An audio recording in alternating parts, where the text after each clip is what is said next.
Hey smart pupils, Joe here. William Shakespeare called the eyes the window to the soul. Did he actually say that? But anyway, it turns out they're actually just a window that focuses photons onto a light-sensing tissue called the retina. And these are mine.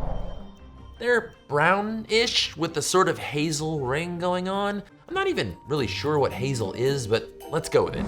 These are the eyes of some really cool and popular YouTubers who kindly let me stick my macro lens in their face when we were hanging out, because I'm super normal in social situations. Can you tell who these belong to? If not, don't feel bad. I mean, when was the last time you just stared at someone's eyeball from 6 inches away? It's kind of weird. Our eyes are just as unique as our fingerprints, like tiny galaxies full of shapes and patterns and colors.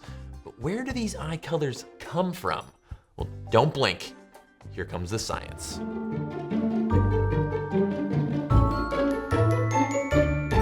What color are your eyes? Anthropologists use an official scale to classify people's eye colors from around the world. Tag yourself. I'm a 10. I've always wanted to say that. Well, that little colored bit on the front is called the iris. It's named for the Greek goddess of the rainbow. But this entire kaleidoscope of colors is actually made from just one color. The blues, the greens, the browns, they're all a trick of physics. If you pulled out your irises and tried to look at the pigment molecules inside, well, you couldn't because you'd be blind. But they would all be brown. The iris contains cells that contain a pigment called melanin. And there's no blue melanin, only earthy tones. In every color of eye, the back most inside layer of the iris is densely packed with dark melanin. But that's totally covered by a meshy front layer, and that's where things vary from person to person. If you have brown eyes, the cells in the meshy front layer of your iris are full of pigment.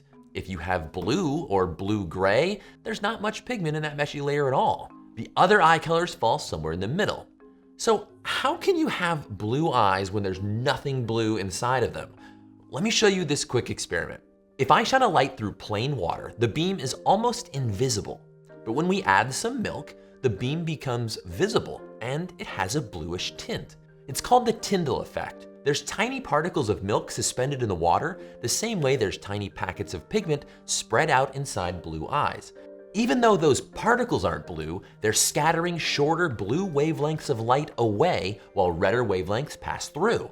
It's also why smoke looks blue and why the sky is blue. Though, in the case of the sky, light is scattering off air molecules and not dust particles. And hey, this is science, details matter. So how's this happening inside the eye?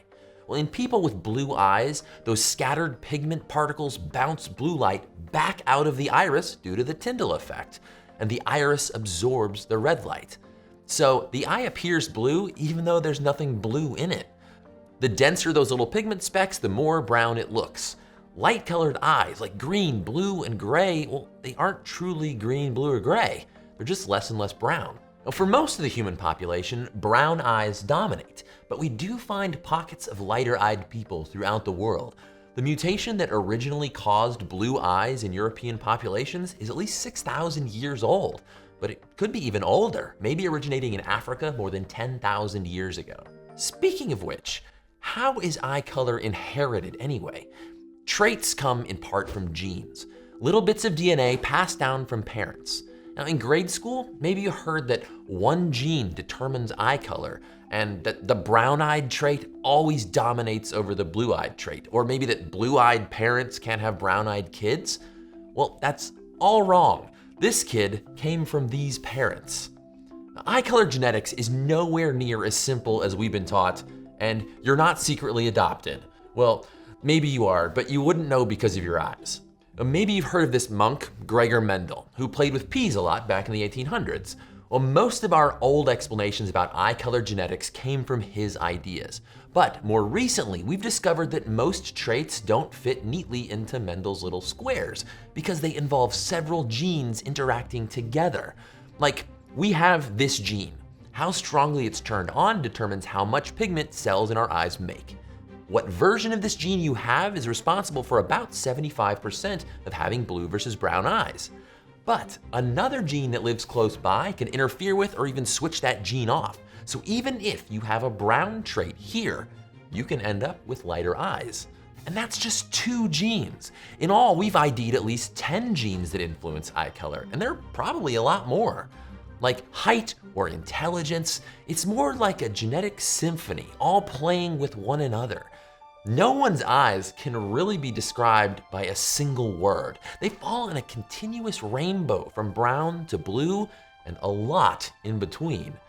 Turns out your eye color is one of the most beautiful and unique things about you. What's an interesting way to describe your eyes? I'll be looking for answers down in the comments.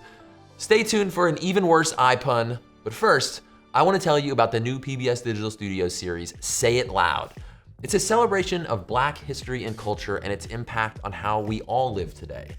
It's hosted by Evelyn from the Internets and AZ Dungy, and they give you a hilarious take on identity and pop culture. And I recently joined them for an episode about DNA ancestry tests.